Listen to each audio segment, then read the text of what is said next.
autarquias especiais, elas são restritivas ao livre exercício profissional, elas são impeditivas de livre acesso às profissões.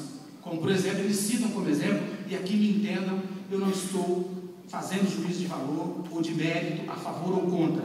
Eu só estou exemplificando um exemplo que me foi dado. Eles dizem, por exemplo, olha, a OAB.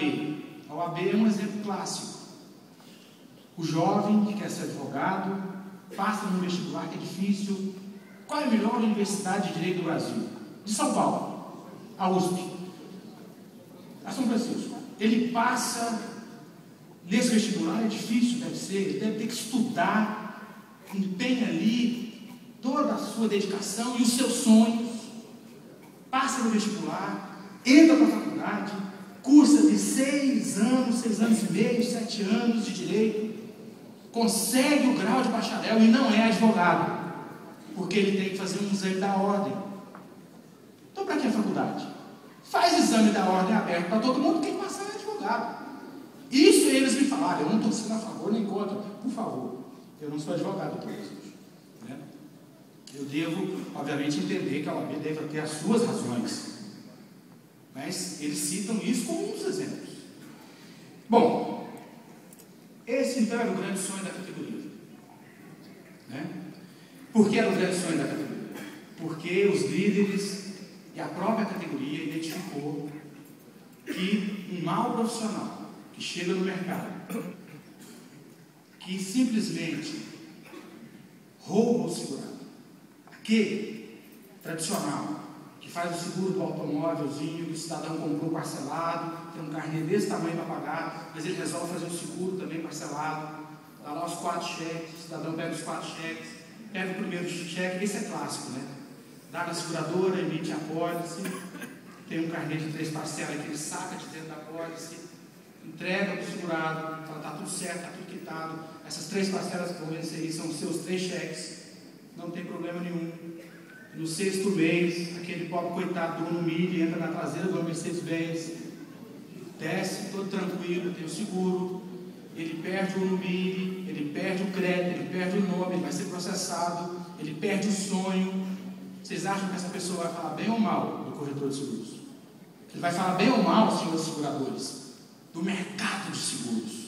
Porque nessa hora o que vai para a sarjeta não é o nome do corretor só não, é o nome da instituição. E isso infelizmente tem acontecido.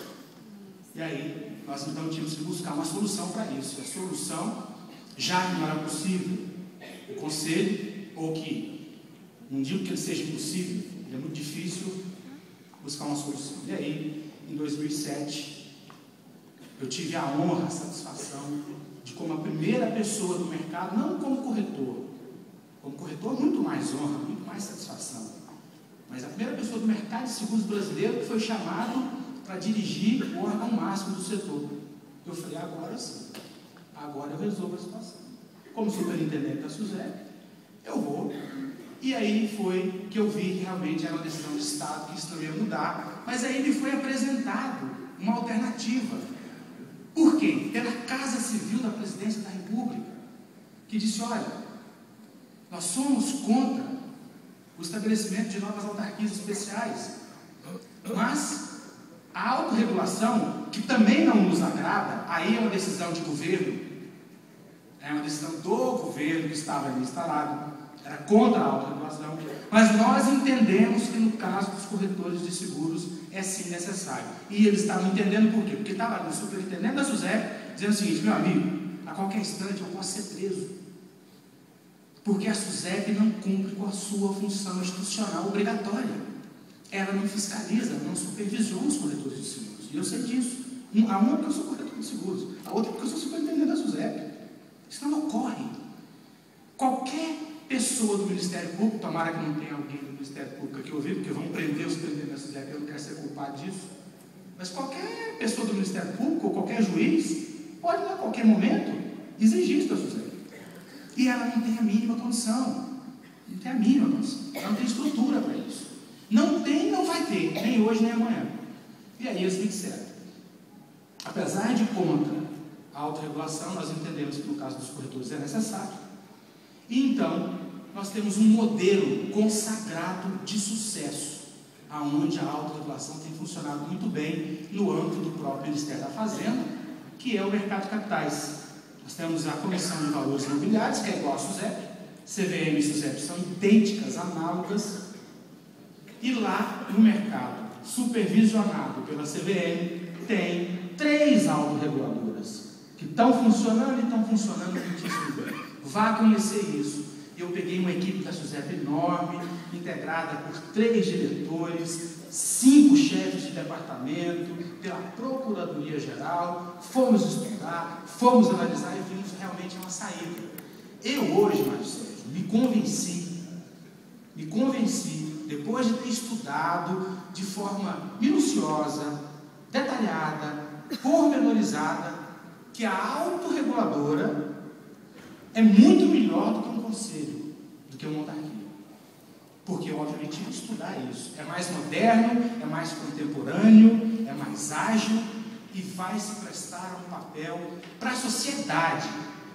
Porque isso não é defesa do corretor de seguros. Defesa do corretor de seguros, quem vai fazer é o Sindicato de Corretores de Seguros, é o Sincor. Isso é defesa do consumidor. Você tem que começar a entender de forma diferente. A autorreguladora, ela não vem para punir corretor de seguros, porque nós entendemos que todos são boas pessoas. Ela vem para punir bandido, mau profissional que está entrando. E em defesa do mercado, da sociedade. Ela não é uma entidade de defesa dos corretores, nem vai ser. Então, veio uma proposta que foi inserida no projeto de lei complementar. Lei complementar é uma lei hierarquicamente superior. Ela tem que ser votada por, no mínimo, 2/3 da Câmara dos Deputados e 2/3 do Senado da República, em 2 turnos distintos. Ela não é uma lei ordinária que uma votação simples, de maioria simples, aprova. Ela altera, então, o Decreto-Lei 73 e traz um novo organograma, um novo escopo regulatório do mercado de seguros brasileiro, que antes era integrado de CNSP, como órgão regulador máximo, a SUSEP embaixo, o IRB já tinha sido retirado pela Lei Complementar 126, que é a que abriu o mercado de seguros, seguradoras, resseguradoras e corretores de seguros como supervisionados. Ela criou manteve-se o CNSP, a SUSEP embaixo do CNSP, e entre a SUSEP e os corretores de seguros, criou-se uma autorreguladora, que vai servir somente para os corretores de seguros, todos os ramos de previdência privada aberta complementar, de capitalização, de resseguros, com exceção do seguro-saúde, porque o seguro-saúde é regulado e supervisionado pela Agência Nacional de Saúde Suplementar e nem foi ainda regulamentada a figura do corretor de seguro de saúde, que é outra luta que nós estamos travando em paralelo. Foi então aprovada a lei, que recebeu a maioria absoluta que era necessária, pelo contrário, foi aprovada por unanimidade nas comissões, houveram várias audiências públicas, debates, e depois teve, obviamente, a sanção do Poder Executivo, do Presidente da República, que sancionou em 26 de agosto de 2010. Então, as autorreguladoras não foram criadas por uma decisão do CNSP, da SUSEP, não. A autorreguladora da corretagem de seguros foi criada pelo Congresso Nacional Brasileiro, que é o soberano representante do povo e da sociedade, portanto, representante, inclusive, de todos nós.